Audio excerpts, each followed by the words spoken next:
আসসালামু আলাইকুম। আমাদের দেশে নিয়মিতভাবেই জাতীয় ভিটামিন এ প্লাস ক্যাম্পেইন অনুষ্ঠিত হয়ে থাকে।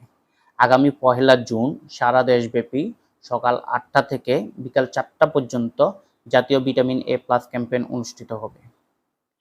কিন্তু আমরা অনেকেই জানি না কেন শিশুদের ভিটামিন এ ক্যাপসুল খাওয়ানো হয়। প্রথমেই আসি, কোন বয়সের শিশুদের ভিটামিন এ ক্যাপসুল খাওয়ানো হয়?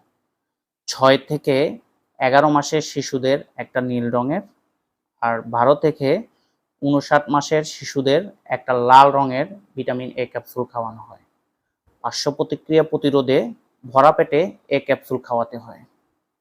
এখন আসি, কেন আপনার শিশুকে ভিটামিন এ ক্যাপসুল খাওয়াবেন? ভিটামিন এ রাতকানা ও অন্ধত্ব প্রতিরোধের পাশাপাশি শিশুর স্বাভাবিক দৃষ্টিশক্তি বৃদ্ধি করে, শিশুর রোগ প্রতিরোধ ক্ষমতা বাড়ায়, শিশু মৃত্যুর ঝুঁকি কমায়। তাছাড়াও শিশুর স্বাভাবিক বৃদ্ধিতে সহায়তা করে।